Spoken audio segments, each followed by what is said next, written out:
Na frekvencie vášho Rádia Wow. A ako som už spomenul, dnes tu nie som sám, a to som teda veľmi rád. Mám tu spoločnosť pani učiteľku Riu z jednej anglickej materskej škôlky, aj škôlkára Matejka, ale tomu dáme slovo až neskôr, ten sa tu usmieva, asi sa teší, dúfam, že mu to vydrží čo najdlhšie. Tak ja vás tu teda vítam u nás v štúdiu Rádia Wow. Pekne, dobrý deň. Verím, že sa cítite príjemne. Áno. A možno vám to príjemná nálada nevydrží, keď začnem s otázkami, ale ja budem naozaj taktný. Nebudem sa snažiť vás nejako zaskočiť. Tak teda, začneme asi tým, že čo to vlastne znamená, že ste anglická škôlka. No, takže naša škôlka je prvá anglická škôlka v Trenčine. Sídlime v novostavbe v Trenčine a teda komunikácia v našej škôlke prebieha celý deň v angličtine. To znamená, že dieťa napríklad, od koľkých rokov tam chodia deti? No, máme jasličkárov, teda už od 1,5 roka, detičky, a potom škôlkarov, ktoré sú od 3 do 6 rokov, čo je veľkou výhodou v podstate aj pre ne, že nemusia meniť kolektív, spôsob výučby, v podstate učiteľov, takže plynule prechádzajú zo jasličiek do škôlky. A v tých jasličkách tam najprv je to vyučovanie také kombinované s tú slovenčinou, keď ešte neovládajú jazyk anglicky? Snažíme sa hneď detičky zaradiť v podstate do anglického prostredia našej škôlky, pretože čím sú deti mladšie, tak tým ľahšie sa učia cudzí jazyk a najmä keď sú v takomto autentickom prostredí anglickej škôlky. To znamená, že prídu tam a hovorí sa na ne po anglicky. Áno, to je skoro niečo ako vo francúzskej cudzineckej legii, také trošku, nie je to stresujúce pre deti? Nie, pretože vlastne prebieha naša aj výučba angličtiny hravou formou, máme aj v podstate metódu Hippo and Friends, kde sa učia deti básničky, pesničky a príbehy s svojim kamarátom Hippom, čo je taká babka. A vlastne veľmi ich to baví a veľmi sa tešia na tieto hodiny. Ja som sa trochu pripravil teda na rozhovor s vami a stretol som sa tam s takým termínom, že Montessori pedagogika. Znie to dobre, ale neviem veľmi, že čo to znamená. Súvisí to nejako s tou výučbou angličtiny, alebo som mimo teraz? Tak, s výučbou angličtiny ani priamo nie, ale jedná sa aj o výučbu jazyka a iných oblastí, ako je napríklad matematika, biológia, geografia, takže už v ranom veku sa naše detičky učia základy týchto predmetov, čo im veľmi pomôže neskôr aj v škole. Tak určite to vyučovanie angličtiny v škole už musí byť pre nich hráčku, keď ako keby to najútlejšie detstvo strávia v anglicky hovoriacom prostredí. Budeme pokračovať v rozhovore už o chvíľu, takže zostaňte s nami. Pre tých, čo si naladili frekvencie Rádia Wow, pripomínam, alebo hovorím, oznamujem, že tu v rádiu máme aj hostí, pani učiteľku Riu z anglickej materskej škôlky a škôlkára Matejka, ktorý sa takisto dostane k slovu.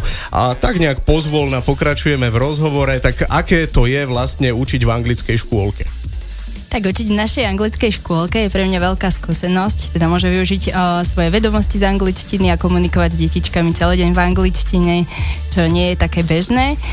A taktiež som veľmi rada, keď vidíme pokroky u detičiek, že už sa s nimi dokážeme po anglicky aj porozprávať. Možno nejaká taká mladá baba, čo teraz počúva, má vyštudovanú pedagogickú školu, strednú, tak možno ju to zaujme, že chcela by tam učiť. Môže učiť, alebo musí mať, povedzme, štátnice z angličtiny alebo nejaké iné osvedčenie? Tak v podstate závisí hlavne od jej vedomosti a zručností, teda aj komunikatívnych schopností, takže treba mať vyštudované určite pedagogickú školu plus ovládať angličtinu aktívne.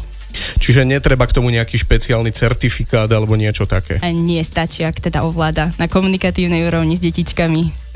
No veď ja možno ovládam, ale nie každý mi rozumie. Aj tak sa stáva. No ale teda mať škôlku, to nie je len tak, ono to musí spĺňať určité predpisy. No a k tomu mám takú otázku, že či ste aj zaradení do siete škôl a školských zariadení?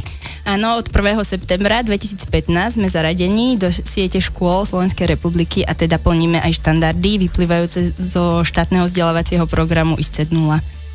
Áno, na toto som sa pripravil. ISC 0, to aj ja teda môžem povedať, snáď sa nikto nenahnevá, že moja mamina je tiež riaditeľkou v materskej škole, tak trošku nie som úplne až tak mimo, trochu sa vyznám, viem, že je to ISC 0, od malička to počúvam, takéto výrazy. No ale venujme sa teda tým ešte rozdielom medzi normálnou bežnou škôlkou a anglickou. Akým spôsobom sa tie deti v škôlke učia angličtinu? Takže ako sme už spomínali, rozprávame sa stále s nimi po anglicky, ale máme aj špeciálne metodiky, ktoré využívame pre mladšie detičky, aj pre starších teda používame, ako už som spomínala, metódu Hippo and Friends, kde sa teda s kamarátom Hippom učia na základe pesničiek a príbehov o angličtinu, a pre predškolákov a staršie detičky využívame metódu Jollyphonics, kde sa už v podstate učia spoznávať písmenka, postupne ich spájajú do slov až vied, teda učia sa základom čítania a písania. A ešte som niečo také zachytil, že native speaker. Máte tam nejakú takúto funkciu? Áno, okrem teda do našho týmu, pani učiteľiek, máme ešte okrem nás native speakera z Írska, na ktorého vlastne detičky veľmi dobre reagujú, takže prináša tam ešte autentickejšie prostredie anglické. A je tam vlastne rozdiel medzi tým, akú angličtinou hovorí niekto, kto sa ju len učil, a niekým, kto to má ako rodnú reč?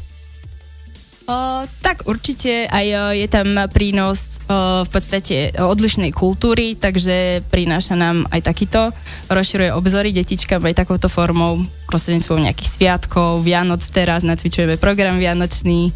Ja som už teda, ako sa hovorí, že starý cap, ale veru, mám s tým problém, keď ja mám tú angličtinu len školskú a nikdy som v tom anglickom prostredí nebol, rozumieť niekomu, kto je teda rodený, či už Angličan, Američan, Austrálčan a tak ďalej. Takže s týmto problém nebol, deti normálne pýtali sa, rozumeli všetko, čo hovoril? Aj teraz vlastne je to také meradlo toho, čo ich vlastne učíme, že vedia s Connorom komunikovať v angličtine, tak sme na nich hrdí. A hlavne asi na tohto Matejka, to je asi taký najšikovnejší speaker. Matejko, predškolák, aj náš najstarší. A je veľmi disciplinovaný, poslušne tu čaká a práve preto za odmenu už ho pustíme k slovu o malú chvíľu. Zostaňte naladení na frekvencii Rádia Wow. V štúdiu stále aj s návštevou z anglickej materskej škôlky pani učiteľka Ria. S tou sme sa už trochu rozprávali a teraz dostanú priestor aj chlapi, a síce škôlkar Matejko. Ja to rozprávanie asi trošku prenechám na tú pani učiteľku, jednak mojej angličtine nie každý rozumie, mám ju takú dosť svojskú a možno by sa ma aj hambil, či? Čo, Matejko? Nie. No ale poďme do tej angličtiny. Pani učiteľka, dajte mu také nejaké otázky, také bežné, také zástrelové, že čo sa mu páči v škôlke a tak v angličtine môžete. Okay, so let's start. Can you introduce yourself, Matejko? Yes, my name is Matejko and I'm 5 years old. And what do you like most about your kindergarten? We speak English all the time and I like English. And Matejko, what are your favorite activities? Hippo lesson and Jollyphonics. We are there reading and writing letters. Okay, and what about lessons with Connor? Do you like them? Yes, Connor is funny a little bit. He speaks English all the time and he's from Ireland. And what do you want to be when you grow up? I want to be fisherman or teacher. Okay, Matejko, and do you want to tell us some poem in English? Yes, autumn leaves are falling down, red and yellow, orange and brown, turning, round and round, down, down, down. Matejko, teda výborne, a aj pustím takýto aplauzík. Zaslúži si. Ja som sa občas pristihol, že aj rozumiem, ale naozaj iba občas výborne, aj prízvuk, všetko, ako má byť, aj to je asi dôkazom o tom, že svoju prácu si odvádzate dobre. Je to niekedy s tými deťmi ťažké naučiť ich takýmto spôsobom hovoriť po anglicky? A tak práca s detičkami je vždy zábavná, niečo nové, tak nás to baví ich naučiť niečo.